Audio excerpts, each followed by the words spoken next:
Om Tadekam Smaramasthadekam Bhajamaha Tadekam Jagat Sakshirupam Namamaha Sadekam Nidhanam Niralambamisham Bhavam Bodhipotam Sharanyam Vrajamaha. Om Shanti Shanti Shanti.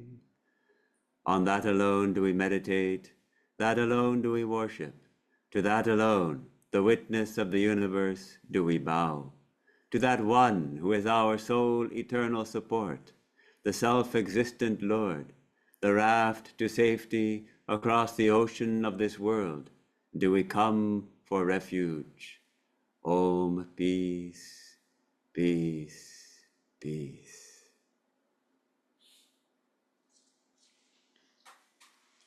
So it turns out that it's been a year since I've spoken here in San Diego, and it's always a joy to be here. Good to see my friends and to see some new faces also. Today our topic is diving deep into the divine. Just want to mention that song is very appealing.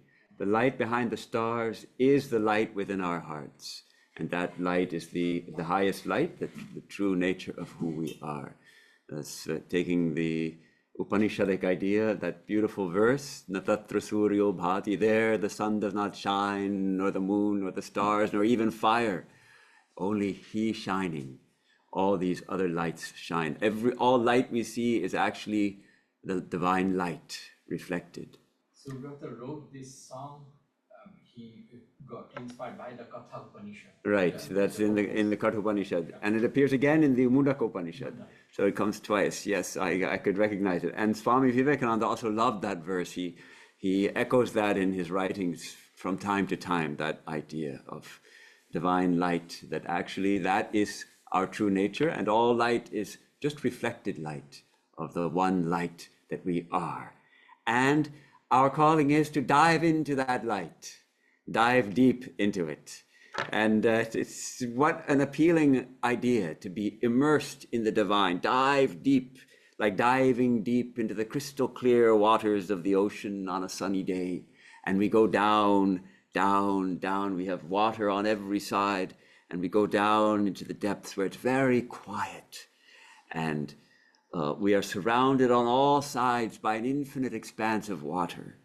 Like a baptism, we are completely purified and sanctified and divinized and fortified and fulfilled and everything. And then maybe we find that we are not what we thought we were. We thought we are a physical body, and we find that, no, this body is actually made of salt, like the salt doll of Sri Ramakrishna's parable. And it starts to melt away in the ocean. And gradually it melts and melts and dissolves and dissolves. And as the last of the salt dissolves, only the ocean remains, that infinite ocean. The Pacific Ocean, of course, is an ocean of salt water. But the divine ocean is an ocean of light, an ocean of infinite consciousness, infinite bliss. And the Upanishads have a name for it. They call it Brahman. And the Upanishad says, everywhere we find Brahman alone. Brahmai Vedam Amritam Purastat, Brahma Paschat, Brahma Dakshinas Chotarena, Adhashchordham Chaprastram Brahmai Vedam Vishwamidam Varishtham. That immortal Brahman, that undying reality, is before us. That Brahman is behind us. That Brahman is to the right and to the left. Brahman alone pervades everything, above and below. This universe is that supreme Brahman alone. Another inspiring verse from the Upanishads, describing how actually we are already immersed ever in the divine. It is right here. Only perhaps we're not aware of it. So Sri Ramakrishna asks us to dive into it. Though we are already in it, he asks us to dive into it. Become aware that we are in the ocean. There's an interesting conversation he had with the Bankim Chandra. Of course, there's an infamous part of it, but we're not going to that part.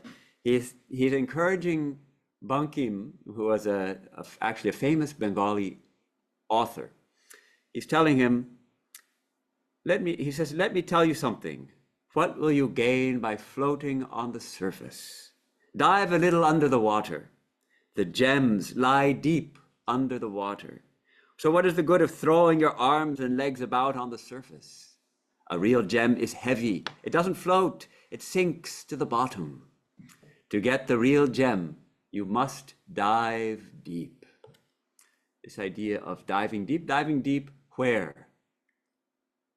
In the ocean, of course, the ocean of the infinite divine. But where can we do that diving? Actually, we dive deep within to find it. It's a diving deep within. And Bankim says, making a joke, of course, "Sir, what can we do? We are tied to a cork. It prevents us from diving." And everybody in the room laughs. And sometimes it feels like that when we're trying to meditate, we're trying to go deep. It feels like, I want to go deep, but I can't. I'm floating on the surface. So Sri Ramakrishna says, no, dive deep. And it seems like we're tied to a cork. Sri Ramakrishna answers him, all sins vanish if one but remembers God. His name breaks the fetters of death. You must dive, otherwise you can't get the gem. So Sri Ramakrishna seems to suggest that what is it that keeps us from diving deep? What is that cork? Here he calls it sins. Actually, Vedanta, we don't accept the idea of sin, at least not in the Western sense of Western religions. But we do accept that we have made mistakes in our lives. We have not always thought the most noble thoughts. We have not always said the most elevating things. And these create tendencies in our mind, samskaras, which take us away from the thought of God. So Sri Ramakrishna suggests that simply the practice of remembrance is enough to loosen the hold of those samskaras, to loosen the hold of those tendencies on us. And the more intensely we can practice that remembrance, that thinking of the divine, the more quickly we will be able to dive. And he gives a hint here. His name breaks the fetters of death, the great power of the divine name, of the mantra. And then he says, you must dive, otherwise you can't get the gem. And then, of course, he breaks into song. As he does so often, his teaching is not just through what he's saying, it's through his songs and his very being, of course. Just being in his presence was a whole education in spiritual life. So this is his oft-repeated song. Perhaps, at least in the Gospel of Sri Ramakrishna, it comes more than any other song. Duba duba dupa rup shagore amar mo. Ore duba duba dupa rup shagore amar mo. Dive, dive, dive, oh my mind, dive into the ocean of divine beauty. And then the second line says, if you descend to the deepest point, the uttermost depth beyond which you cannot dive, there you'll get a tremendous treasure.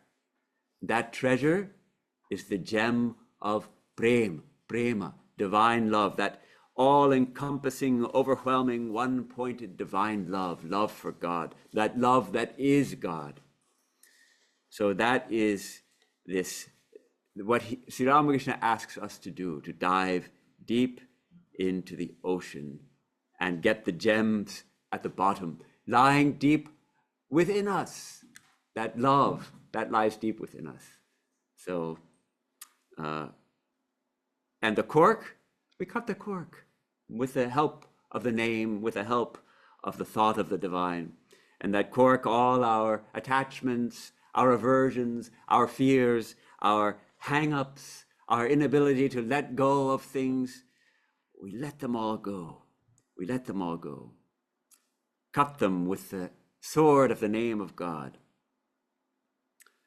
Some of you know that I just returned from a pilgrimage to India, a sacred pilgrimage. It was a kind of divine immersion. It was a kind of diving deep into the divine. And there is something special about India. I'd like to talk a little about a couple of the highlights of my pilgrimage and a little bit about the sacred geography of India. I started at a city called Haridwar or Hardwar, depending on how you spell it, depending on your attitude. And the dwar means doorway or gate, gate to the divine. Hari is the name of God. Hari is the name of the infinite the preserver God, that aspect of the divine which preserves, often called as Lord Vishnu. So Haridwar or Krishna is also called Hari. So it's the gate to Hari in the Himalayas. But it's also Haridwar. Now Hara is the name of Shiva. So it's also the gate to Lord Shiva's realm in the Himalayas, because there are a number of holy temples in the Himalayas, and two of the most famous ones are the Kedarnath, which is the temple of Shiva, and Badrinath, which is the temple of Vishnu. So Haridwar is like the gateway to these two holy shrines. And it's an ancient tirtha also, Haridwar or Haridwar. It's an ancient tirtha, a place of pilgrimage. Tirtha refers to a place where there's water. And many of the sacred pilgrimage places in India and elsewhere have water as part of it. So, of course, Haridwar is right on the bank of the Ganges, Mother Ganga, the most sacred river of India. And Mother Ganga, we say she is flowing there. She is the great purifier, the liberator. She liberates us from all our mistakes and misdeeds and so-called sins and grants us liberation. And at these tirthas, these places of pilgrimage, we find a kind of nexus. There's a fascinating nexus of faith, history, mythology, scripture, and tradition. So there's the tremendous faith of the faithful in the holiness of these places. And there are historical events like great saints and sages who are known to have visited those places. And then there's also mythology described in the scriptures. Haridwar is considered the place where Shiva released Mother Ganga from his matted locks, and she fell upon the earth at Haridwar. And of course, Mahaganga was brought down to earth by the intense tapasya of King Bhagiratha. He wanted to bring her down to liberate his ancestors who were killed for doing some kind of sin or something.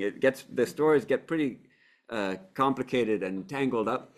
And depending on which scripture you're reading, the stories are a little bit different, or maybe a lot different. But in a way, that doesn't matter, because the mythology, it may not have historical reality, but it has a reality on a different level, on the level of faith, on the mystical level, you can say. So we find that when we visit these holy places, we are diving into this rich tapestry of legend and history and mysticism, and we feel that it's a holy place. And at the time, of course, probably many of you are familiar with the legend of the Samudra Mantana, the churning of the ocean. The Devas and the Asuras, the gods and the demons, they were at war, but they decided to pool their resources together to churn the ocean of milk, wherever that is, to get all the precious things which are at the bottom of the ocean. So they start churning it. And of course, all kinds of things come up, and then this terrible poison comes up that's going to destroy the world, and then Shiva swallows that poison, turning his throat blue, and saves the world. And then this nectar comes out, this nectar, and they put it in a vessel, a kumbha, a big vessel. And then the Asuras steal the vessel, and then it's regained. And so either when the Asuras have stolen it, or when Vishnu is carrying it away on his Mount Garuda, depending on which story you're following, 4 drops of that nectar fall to earth. And one of those drops falls in Haridwar, at the place that's now called the Brahma Kunda. So that's one of the most holy places in all of India. And there are 3 other places where it dropped. One is Prayagraj or Allahabad, another is Nasik, and another is Ujjain. And each of these 4 places, because this drop of nectar fell out of the Kumbha, they have the Kumbha Mela, which is the largest gathering of humanity on earth. So this is a little taste of the sacred geography, how the geography is tied to the mythology and the scriptures and the hearts of the faithful, and the faithful are drawn like moths to a light, or like iron filings to a big magnet. We see the thousands and tens of thousands and even millions of people drawn to these holy places. And it's tremendously inspiring.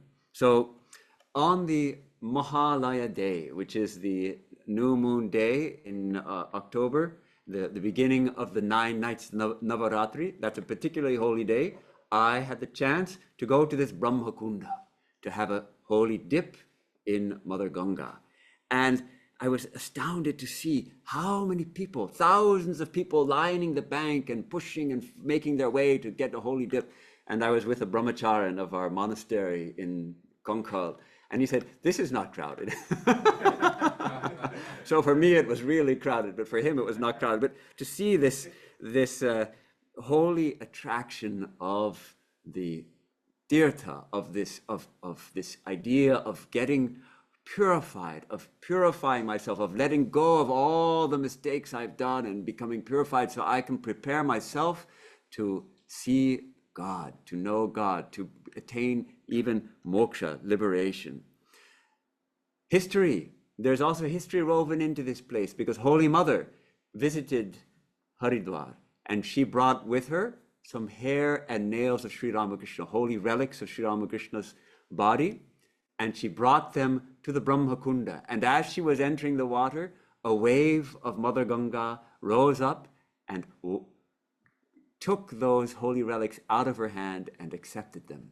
So we find that we go to these holy places to become purified. The saints also go to these holy places, not because they need purification. They go to add to the holiness of the holy places. They add to the sanctifying power of Mother Ganga by bathing there in her. So, and of course, Sri Ramakrishna had tremendous reverence for Ma Ganga. He used to say that the water of the Mother Ganga is like Brahman. It's like a visible manifestation of Brahman in this world. So this tremendous faith. So it's a little hard to describe.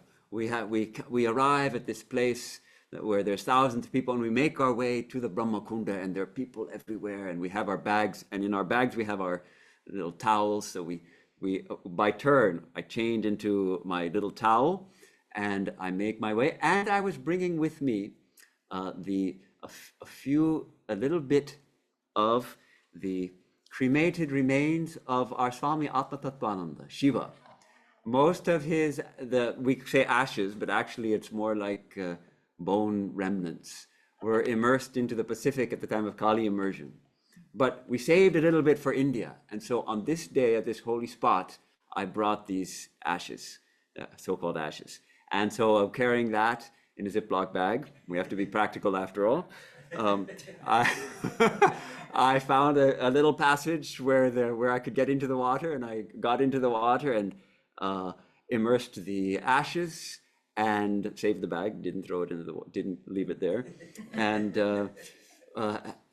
had a purifying dip. And something about the atmosphere, so many thousands of people, and all these people doing their own kind of worship. I saw women making their own incense. They had some incense, they were making little balls and then lighting it on fire and having it smoke, and they're doing their own little puja over here. And over there, there's somebody else doing some other ritual, and everybody is there.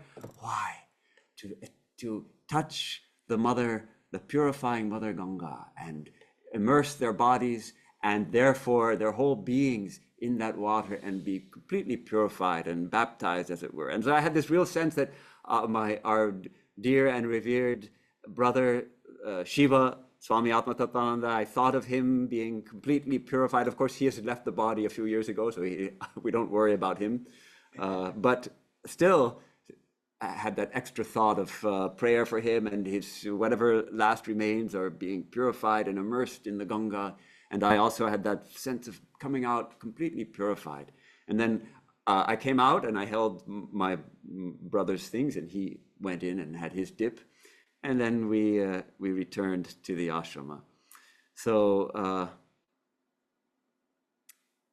this sacred geography, not only are there sacred rivers, there are also sacred mountains, and there are so-called Shakti Pithas, great seats of power of Divine Mother. It is said again, this is connected with the mythology of Sati, the wife of Shiva. She goes to her father's house, and then her father insults Shiva, and so she dies out of shame and anger. She dies on the spot, and then Shiva comes in fury and takes up her body and starts trampling over the whole universe and destroying everything. And so to stop it, the gods, I guess it's Vishnu with his chakra, he starts cutting Sati's body up into pieces so that they fall, the parts fall in different places. And when they're all gone, then Shiva calms down and the universe is saved. So these Shakti Pita, the different places where the Devi's body fell, these are the Shakti Pitas, and they're all over India. They didn't extend beyond India, but so like the subcontinent. right. There are in Pakistan, I think there's Pakistan, right. in Bangladesh. Right. Yes. So they're all over the one in Nepal. So these are all powerful places of worship of Divine Mother. And I visited a few myself, and many of you may have also visited some of them. Then there's the Jyotirlingas, the infinite pillars of light that are Shiva, and they manifest in certain places in India. There are 12 places of Shiva called the Jyotirlingas, which are said to be the column of light without a top or a bottom, an infinite column of light. And Brahma and Vishnu tried to find the top and the bottom, and they couldn't find it. So it's this kind of scripture and mythology and this tremendous faith. And the thing is, when we visit these places, we feel something. That's really what spiritual life is all about to me. It's not enough to know these stories or to think, yes, God is there. We have to feel something. We have to realize something. We have to attain some peace. We have to attain some joy. We have to start intuiting that infinite light that is in the stars that actually is shining within us in the heart. That infinite light that is that Jyotirlinga, that column of light, that is also within us. And so sometimes an external pilgrimage can help as we visit the sacred geography of India or of any land. America also had its sacred geography, and the Native American peoples who were here, they knew it, and they knew the holy places of the geography here. The later Americans have forgotten all about that. So, but it is here also in this country. And of course, we have a few sacred places of pilgrimage connected with Swami Vivekananda, like our Vivekananda house in South Pasadena, where Vivekananda himself stayed. So that is the case of a place being rendered holy by the visit of a great sage, a powerful guru. So I had a chance also to visit one of those Jyotirlingas in the Himalayas, the great temple of Kedarnath, which is at almost 12,000 feet, and to reach it, you have to walk for about 9 miles up a very steep path, a steep stony path. It's a grueling trek. And this temple is also steeped in tradition. It is said to be the temple is said to have been built by the Pandavas. Arjuna and his brothers built this temple, it is said. And they did their tapas there, their austerities there for entering into heaven, into the Svargaloka.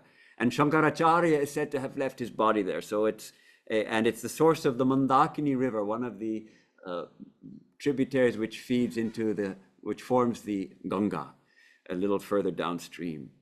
So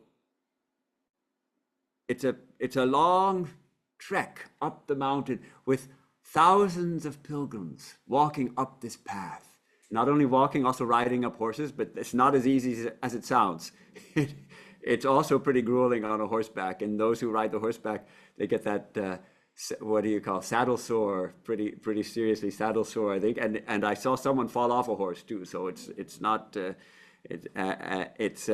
and they're trudging up this hill with the name of Shiva on their lips and the name of Shiva in their hearts. And for what? What are they going for? They're going because they want to touch the Lord. At Kedarnath, the pilgrims are allowed to touch the emblem of Shiva, the lingam, as it were. It's a natural rock that around which the temple has been built, and people touch it and feel that they are touching God himself. So the trek itself becomes like an immersion into the divine, a kind of diving deep into the name. It's tough. The air is thin, the bodies are older, at least this body. And the only way to keep going is to hold on to the holy name and keep chanting it at every step. And we find that the name is on all the lips and in all the hearts. Everybody is chanting the name. So all hearts are reverberating with the holy name. And then we find that not only are we going to see the Lord, but the path itself becomes the Lord. And the goal also is the Lord. And the pilgrims are the Lord. And this tremendous feeling of communion with the other pilgrims who are all going, as we all are, on a tremendous pilgrimage to the divine. And our whole life actually is this pilgrimage to the divine. And it ends always in the divine. The pilgrimage in Kedarnath ends at the temple. But we find that when we reach the temple, it was a very holy and wonderful experience, but I found that the journey was at least as important, if not more important, than actually reaching, because it was through the journey that all of us were thinking of reaching the temple. We're yearning to reach the temple. We're repeating the name. We're purifying our minds. We're purifying our hearts by repeating the mantra, by thinking of God, as Sri Ramakrishna says, think of God and you will be purified. You will cut all those attachments. So that's what we were doing all through the trek, the jatra, as they call it, the divine journey. And the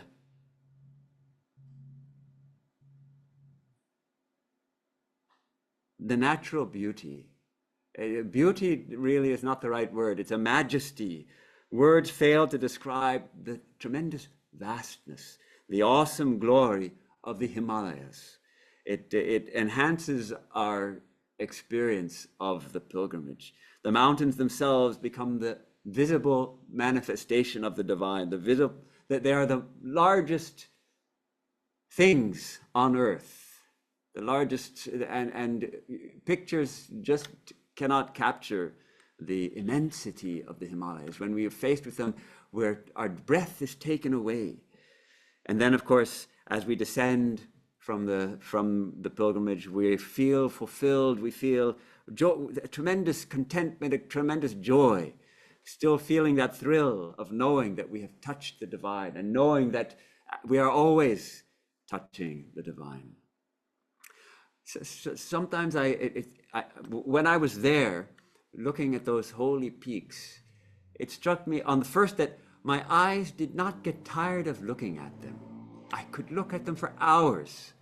I actually had the tremendous good fortune to stay at one of our Himalayan ashramas for 2 years, where there's a tremendous view of the Himalayas. I think there's a picture in our little dining room there, the Mayavati ashrama. And though I lived there for 2 years, whenever the peaks were visible, we would go out and look at them. And we wouldn't get tired of looking at them. We could look, and I took so many pictures, but the pictures, they don't do it. Why? Why do we like to go on staring at these tremendous peaks? I think it's because they remind us of the glory of our own soul. They remind us of the glory of the divine. We see the external beauty, and actually Swami Vivekananda reminds us, the beauty that's external, actually it's we who provide the beauty. The Himalayas must thank us for their beauty. They're maybe there, but it's our seeing them that creates the beauty. We see the beauty. Why? Because that beauty is already within us. That majesty is already within us. Swami Vivekananda says, stand on the glory of your own soul. Yes, our souls are glorious. And we're reminded of that, seeing this kind of glory, this awesome beauty. Our minds are stilled and we start to intuit our own glory in the presence of this external glory. So that's what strikes me about this, this tremendous beauty of the Himalayas, and why people are drawn to the Himalayas, to see this mass, which, as Sri Krishna says, I am the Himalaya. Why? Because it's the vastest manifestation of matter on earth. The beauty of the snow peaks. Why is it beautiful? Because we have that beauty within, ultimately, is what we have to say why it's beautiful. So that's a little bit about my pilgrimage to the Himalayas. But I think we ought to remember that actually, this idea of sacred geography and the holy geography of India and all the sacred places, actually, our bodies also are a sacred land, and they also have a sacred geography, and we have the tirthas within. Ultimately, it's all within.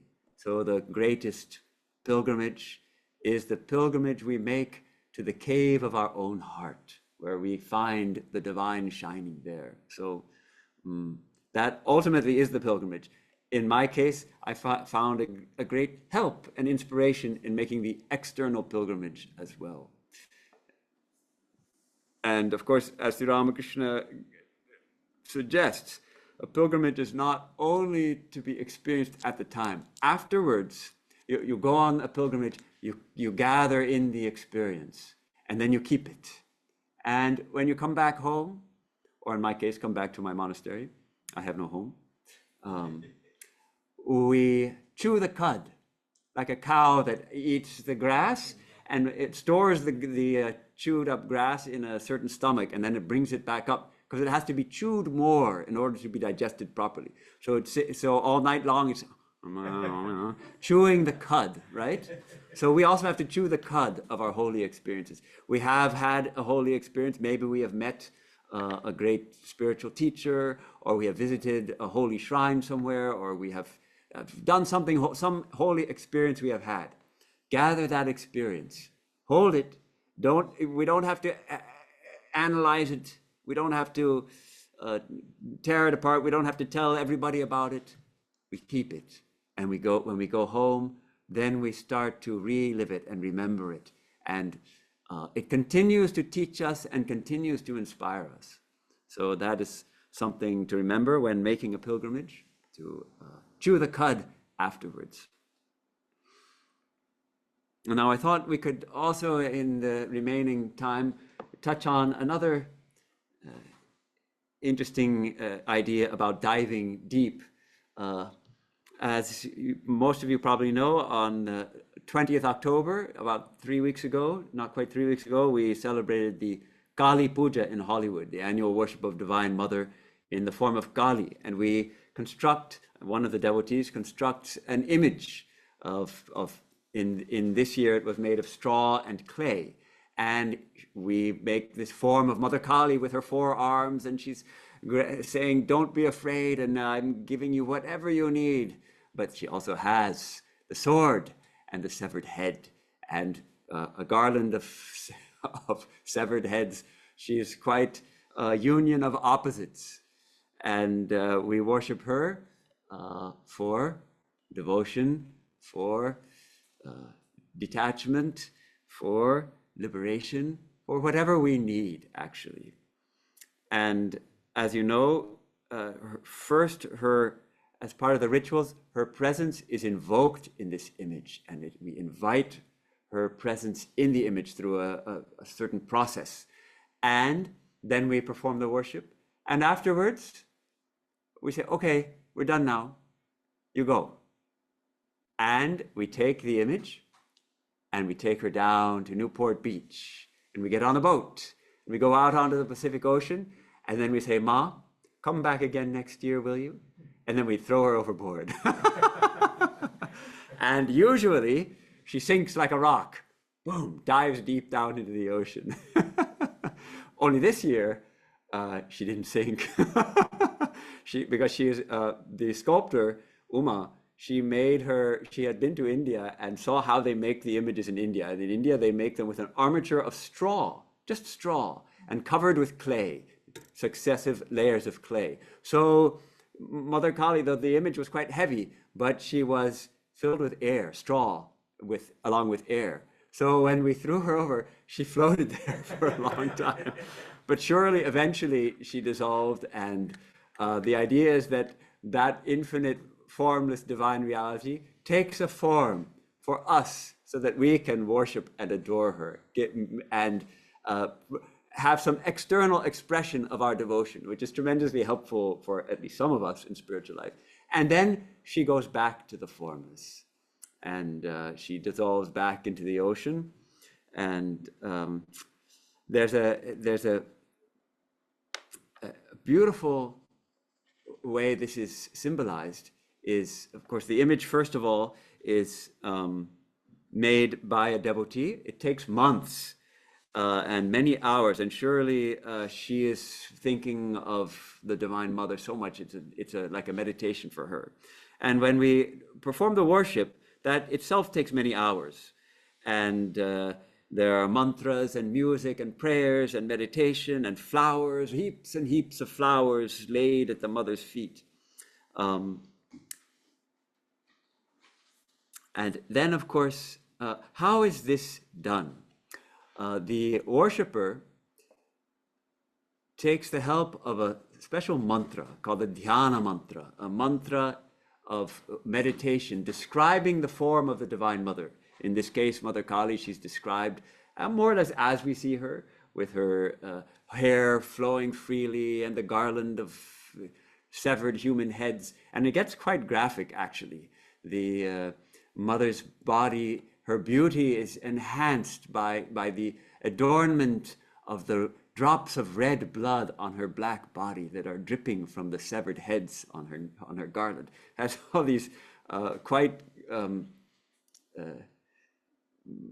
explicit details of her fearsome and yet also her tender aspect, how she's granting boons and bestowing fearlessness, and she's smiling and most gracious. So she's this union of opposites. So this dhyana mantra helps the person actually conducting the worship to visualize the Divine Mother vividly within.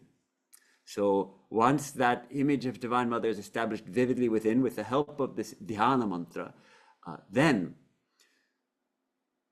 he or she will take a flower, holding a flower at the heart, and bring it up to the nose, and ever so gently breathe, exhale onto the flower via the left nostril, and feel that the presence of the Mother in his heart has entered the flower. So the Mother, who is always within, the divine is always within, she is brought out consciously, and we ask her now be here in this image so I can offer the external things to you. And then her presence is further consecrated with various mudras and mantras, and touching her heart and invoking her being there and all of that. So it's a tremendously beautiful way. And then once that is done, we feel that actually it's no longer just a statue made of clay. It's actually Divine Mother. And we gaze at her and feel the devotion, and we lay the offerings before her. And then after the whole worship is completed, the exact reverse process is done. The worshipper will say, okay, Ma, we have worshipped you as best as we could. It's full of flaws and mistakes. Please forgive us. But it's our tremendous great fortune that we could worship you. And now please come back into my heart. And the worshipper will take a flower from the Mother's feet and bring it to his nose, and very gently inhale. And feel that the mother's presence, which was in the image and then in that flower, has come back within his heart. So it is actually a withdrawing the mother back into the heart. And then we feel, well, what do we do with the image now? Now it's still holy to us, but we feel like, okay, mother's presence is not manifesting there quite so much now because we have taken her back to our heart. So now, rather than continue the worship, we say, okay, now we can send her back to the formless. So it's a kind of the cyclical process, which we are all going through, actually. It's a mirror of our own experience of taking form in this world when we are born, and we grow, and we grow, and we learn, and we attain a certain maturity, and then gradually we start to dissolve and break down. And then comes the final dissolution, when the body falls and we are released from it to attain again our own abode.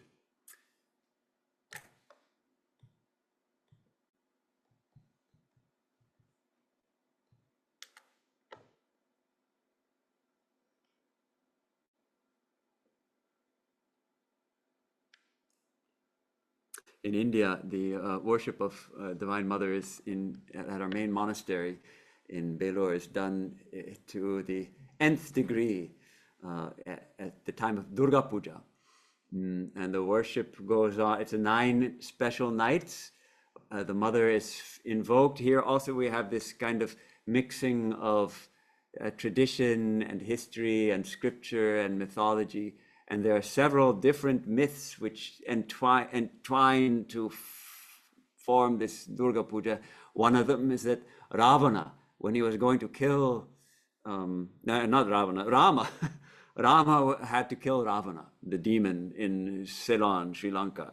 And, so he wanted to worship Divine Mother to gain her favor, so he would be successful.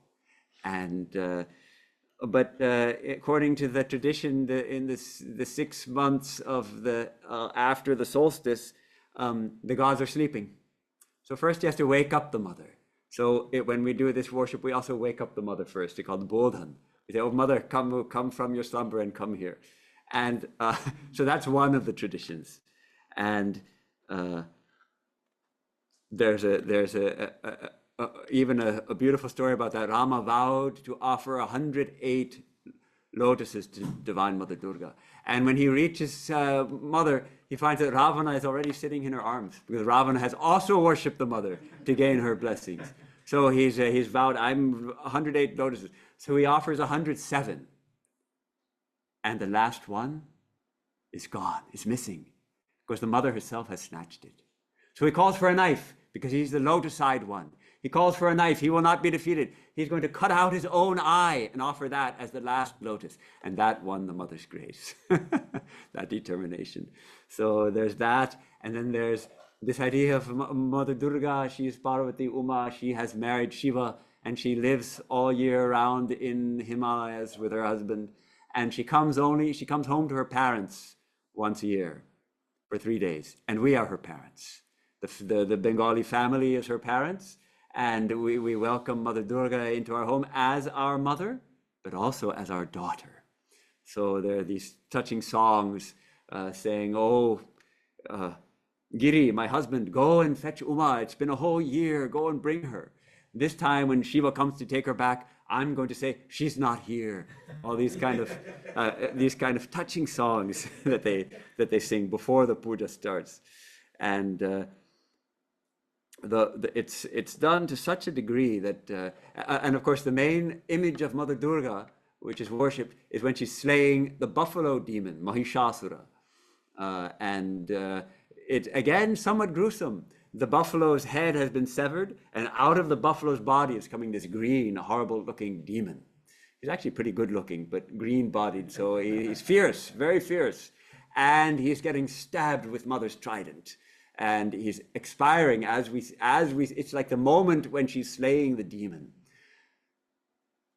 There are some deep meanings to this also. The demons actually are within us. How many demons are within us? And Mother kills those demons, the demons of lust, the demons of anger, the demon of pride, of jealousy, of greed. These are our demons that hold us back. And when we invoke the Divine Mother here, she kills those demons simply by her presence of infinite love. Those demons disappear. So, so this, as I described, this process of invoking the Divine Mother's presence, that's done in this case of Durga Puja as well. But she's not alone. In this case, she also has her two sons, Ganesha and Kartikeya, and her two daughters, Lakshmi and Saraswati. So there's a big tableau of all these different divine beings, and extremely complex rituals. But a tremendous atmosphere is created. We feel like the Mother has actually come, and we're in her presence. And tens of thousands of people stream to the mutt, and they line up. There's a giant structure erected. It's called a pandal, which holds probably 1,000 people or more. And they sit, the men on the left side and women on the right. And in the middle, there's a big aisle, and the devotees line up in that aisle so they can come up close to the Mother. For what? To see Mother, to have darshan. They're coming to see the divine, to see God. And you can see with what great devotion they're praying and bowing down and offering flowers, and with the heart longing, praying to Mother for her blessings. And so that stream of people continues.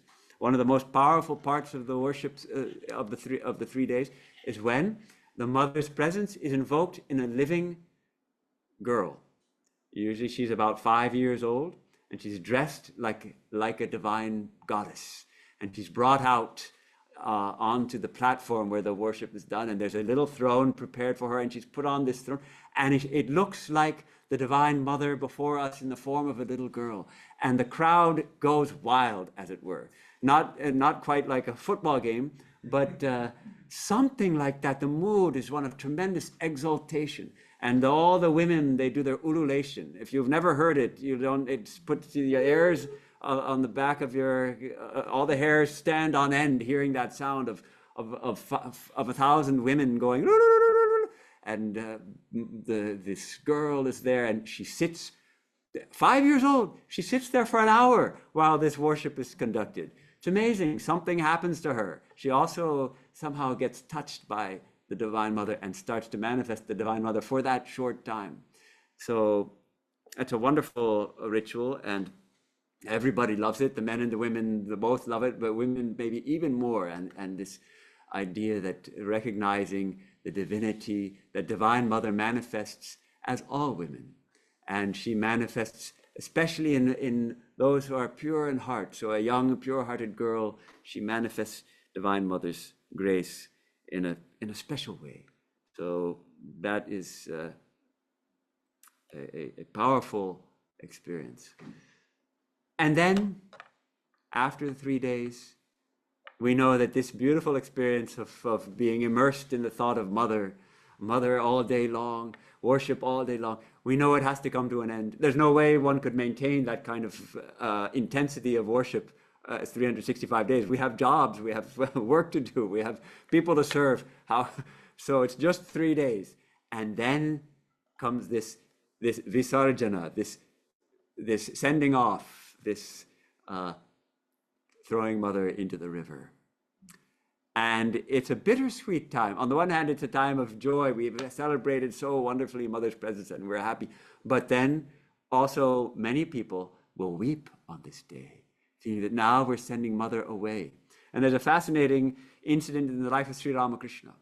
Sri Ramakrishna was staying at the house of Mathur Babu, the proprietor of the Kali temple, and they were celebrating the Durga Puja at his home. He was a very wealthy man, so they had the means to conduct the worship ceremony there in a big way. And the presence of Sri Ramakrishna there enhanced their spiritual mood. They really felt they were in the presence of the Mother. And then the last day came. It's time for the Mother to be immersed. And from the morning, everybody is moist-eyed, and the women are wiping the tears with the ends of their saris. They're wiping their tears from their eyes, and knowing that the time is coming to say farewell to Mother. But Mathur Babu, he is oblivious. He's in his room, he's talking with his friends, he's so happy Mother has come. He has completely forgotten that there's such a thing as immersion after the worship. He's completely forgotten about it until the priest sends word. He sends word that, hey, now we're going to do the immersion. And before, of course, before the image is taken, they do this symbolic immersion. And how they do it with the Durga Puja, they take a mirror, and the priest will hold the mirror down and see the mother's image in the mirror. And while he's looking at the mother's image in the mirror, he then immerses that in a large bowl of water. So that's the symbolic immersion. First, he'd take the mother's image into his heart, and then he'd do that and immerse. And so, but typically the head of the household should be present for that. So he sent word that, hey, it's time for the immersion, please come. And he's confused. What? Immersion? What do you mean? And when he finally realizes, he's stunned. What? Mother has been here. How could? No, absolutely not. No, not going to happen. And he sends word, do not immerse the image. It's not going to happen. And the priest, they don't know what to do. You have to do it according to the almanac at a certain time. That time is almost over. It has to be done now or never. And Mathur says, I will worship Mother every day. We're not going to send her away. I have the means. We're going to do it every day. And so they're at a lot, what to do? He's not listening. They think, yes, send Sri Ramakrishna. So Sri Ramakrishna comes. And all he has to do, he touches Mathur on the heart and says, what's the matter? For Mother has accepted your worship these 3 days in the image. Now she'll accept your worship in your heart. And then Mathur is pacified. And the proper immersion is done, and the puja comes to an end. But it took that touching Sri Ramakrishna, touching his heart.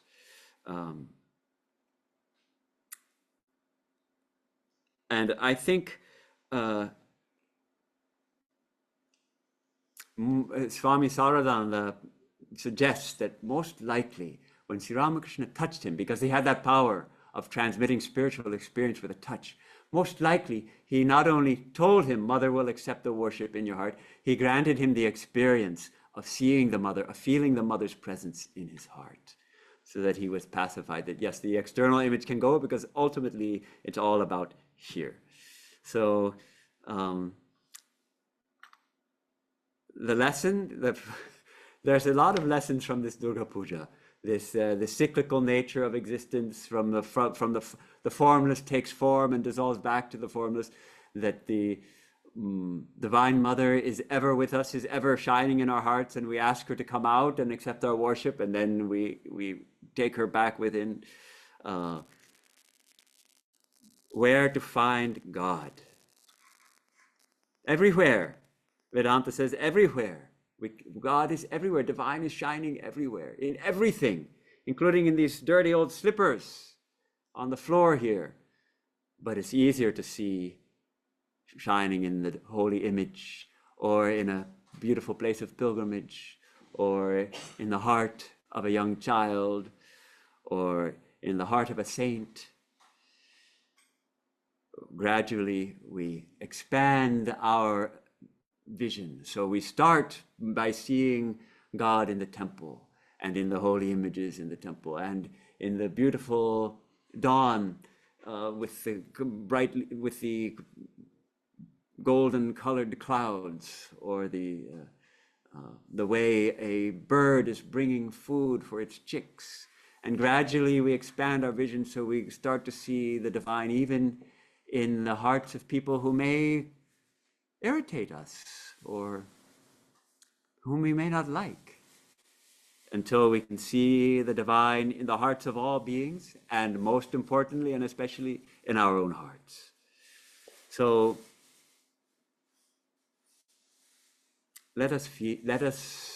I pray and request that we let us strive to feel the presence of the divine within, and however we can, if taking the help of ritual worship, taking the help of repeating the holy name, internalizing our practices, immersing ourselves in japa, doing service to others, feeling that we're serving God. But Let us dive deep. Swami Prabhupada used to say, by hook or by crook, by whatever method works for me, I want to know God. I want to immerse myself in God. I want to dive deep in that ocean and find that gem of love at the bottom. So these are the thoughts I wanted to share with you today.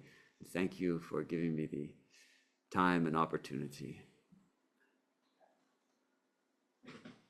Questions? Yes, the time for a few questions.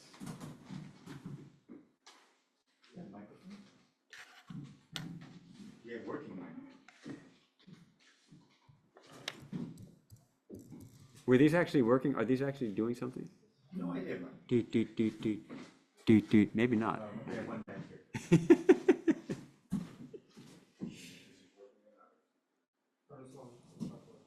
Okay, well, then just project, brother. Hello, Swamiji. My name is Ritvik. Ritik. It's my first time here. Ah, My question is there something defined as toxic love towards God? How do I know I'm not, in the name of love, doing something that I'm not supposed to? Does Vedanta explain that? toxic love towards God. Well, I think we have to be careful how we define our terms. Love cannot be toxic. So if it's toxic, it's not love. Now, there could be some unhelpful attitude we have towards, I mean, there's different people worship God for different reasons. Some people worship God because they want money. Some people worship God because they want health. Some people worship God because they want children, or they want a spouse, or for whatever reason. And Sri Krishna says in Bhagavad Gita, they're all good. If you're worshiping God, good. Now, some have higher motives. Some people worship God because they want knowledge. Some people worship God simply because they want to love God, simply because they want to know God, simply for the sake of loving. And those, Sri Krishna says, are most dear. Those are closest. So that's what it, so if we're thinking of the divine, great. Now, if we're thinking of God to destroy our enemies or something, that is maybe you could call that a little toxic. But is there love there then? How can there be love? How can we love God for the purpose of something for destruction? That's not love, actually. True love, as Swami Vivekananda tells us, in true love there is no bargaining, no shopkeeping. I love you, but you have to give me. You know, and that's most of our love has at least a little of that. I sometimes joke about it. No, I love you, honey, but take out the garbage. You know, we have some expectations. At least I love you. At least you should also love me. The highest love doesn't even look for that. It just gives without expecting anything in return. That's a very high state. Whether we can love our families and our spouses and like that, it's difficult. But we can love God like that. And we can strive. And the closer we come to that infinite reservoir of love, the more our love becomes like that, because God's love is like that. It's unconditional. It flows equally to all beings. And it is overwhelming and all-encompassing. So as we approach that love, our love starts to reflect the infinite love of the divine. Swamiji, thank you so much. Please come back soon. Not once a year. We need you every month. That depends on the powers that be. Ultimately, the Divine Mother, but in a more prosaic fashion, Swami Sarvadevanandaji. And actually, more than that, Swami Atmavidyanandaji, who usually he does the jigsaw puzzle where he says, okay, this person will speak here and this person will speak here, and oh, he can't speak there because he can't speak in two places at the same time, so he moves around until he settles it out. But Please keep praying for us. Thank you so much. for everything. So Please. I have one question. Hmm. You know, you talked about Mayavati, where you stayed for 2 years. Oh. And reading Swami Vivekananda's books, he mentions that Mayavati is the place where the purest form of truth is worshipped.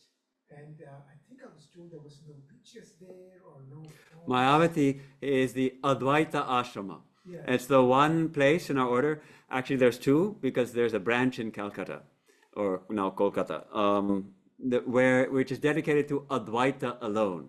So actually, there are pictures, but there's no shrine, there's no temple, there's no worship. There's only the practice of seeing non-duality, of realizing non-duality. Of course, privately, the monks are allowed to do japa, to repeat their mantra. And they're allowed even to use a rosary, a mala, a string of beads if they want, but they're not allowed to wave incense before a picture or to lay flowers before a picture. Even in the privacy of their own rooms, that's not allowed. There was one Swami who was an editor there for a number of years in the 1980s. He's a real lover. He's a bhakta, a devotee. He wanted to sing the arati for Sri Ramakrishna, the Khandana Bhava Bandhana, we sing it here. Every evening at sundown, he would take a long walk to reach the limit of the ashrama premises. We have many acres there, so it's probably a 20-minute walk or something, 20-minute walk. He would walk there, cross over the line, sit on a rock, sing the evening prayers. Then he would come back. So he observed it, not on the ashrama premises. There should be no dualistic worship or doings. And why So, did he do that? What was the reasoning? Because I mean, it was a very high standard. right. He wanted that let one place at least be dedicated like this. Everywhere in our order, so, every monastery, every ashrama has at least a room, if not a temple or a building, dedicated to Sri Ramakrishna, and his image is installed there, and daily, either in a photograph or in a statue, and his daily worship is typically done, sometimes in a simple way, sometimes in a big way, everywhere. So he thought at least one place. And when it was first started, the first monks who came there, they couldn't help it. They set aside a small room, put Sri Ramakrishna's picture there. They were doing some small little observance of maybe laying some flowers, maybe a little worship, we don't know exactly what. And when Swami Vivekananda visited Mayavati, he saw it. And he said only, "Oh, so the old man has come even here." So he was not pleased. He didn't say stop it. He just expressed his displeasure.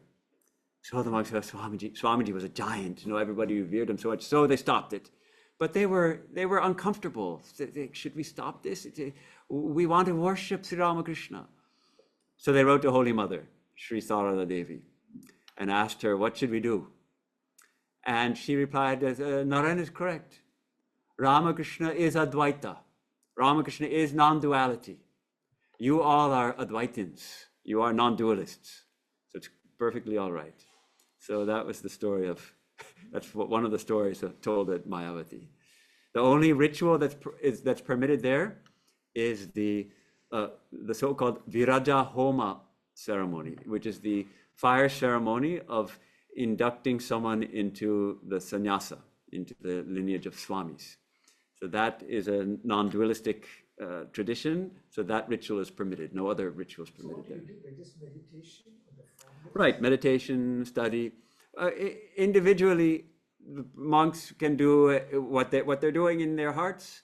They can do whatever they want. But the idea is, at one place at least, strive to realize non-duality. The practice of jnana yoga, no? Where it's not even that we realize the formless. Formless is still a concept. Non-duality goes beyond that. When we realize there is only that one infinite consciousness, and I am that, and there's no separate something outside of me.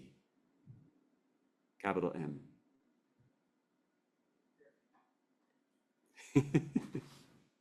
Is there a closing song, or how does it work? Yes, I think we'll do a closing song and then Great. announcements. Okay.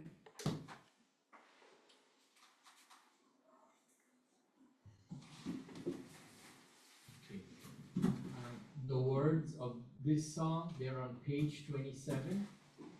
Page 27. And the music starts from page 28. Swamiji, I like to see this nothing to do. Oh. It's called Dear Lord, I Thee Pray.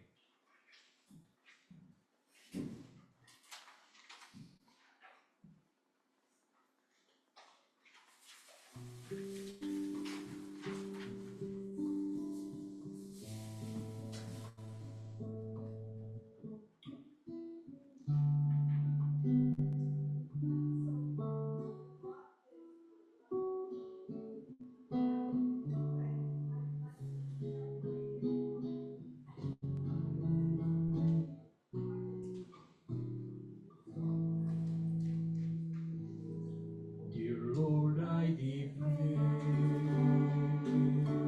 that all through my day I work just as hard as I can to serve you this way.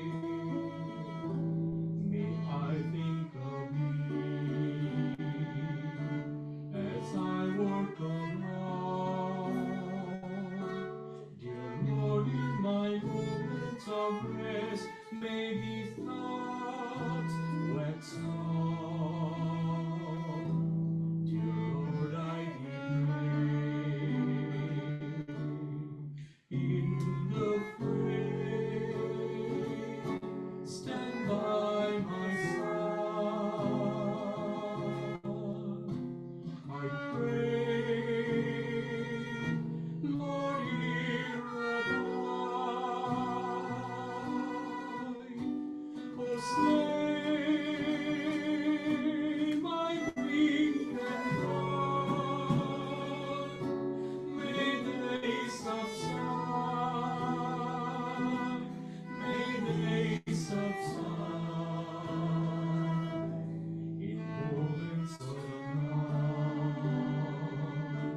When my work is done, may I realize you and I and all are but one. Dear Lord, I declare, there will come a day when all of the work will be through, and also the play. Dear Lord, I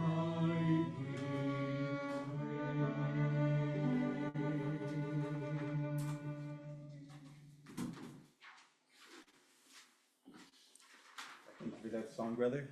For announcements, first, thank you, Swami Mahayogananda Maharaj, for a wonderful talk and encouraging us all to dive deep.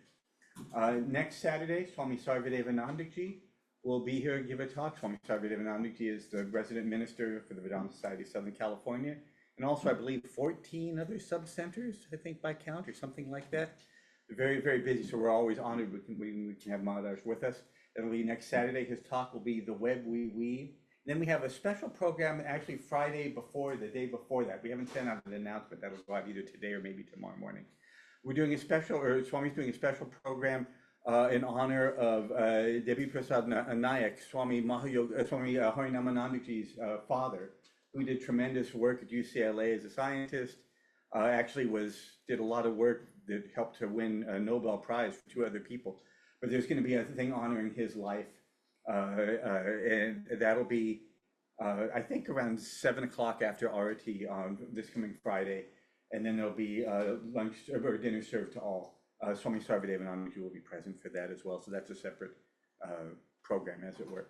But next Saturday, Swami Sarvadevanandji will be speaking.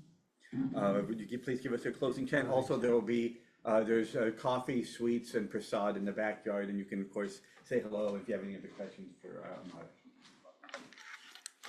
So I thought, since we closed with Divine Mother, we'll have the Mother's chant. If you know the chant, of course, chant it with me. Om Sarva Mangala Mangalye Shive Sarvartha Sadhike Sharanye Trambake Gauri Narayani Namostute Srishti Sthiti Vinashanam Shakti Bhute Sanatani Gunashraye Gunamaye Narayani Namostute Sharanagata Dinartha Paritrana Parayani Sarvasyarti Hare Devi Narayani Namostute. O thou, the giver of all blessings, O thou, the doer of all good, O thou, the fulfiller of all desires, O thou, the giver of refuge, O thou, the beautiful, who sees all with the eye of true wisdom and love, our salutations to thee, O Mother divine. O thou, eternal Mother, thou hast the power to create, to preserve, and to dissolve. Thou, the dwelling place and embodiment of the three gunas. Our salutations to thee, O Mother divine. O thou, the Savior of all who take refuge in thee, the lowly and the distressed, who takest away the sufferings of all. Our salutations to thee, O Mother divine. Om Shanti Shanti Shanti Harihi Om Tat Sat Shri Ram Krishna Arpanam Astu.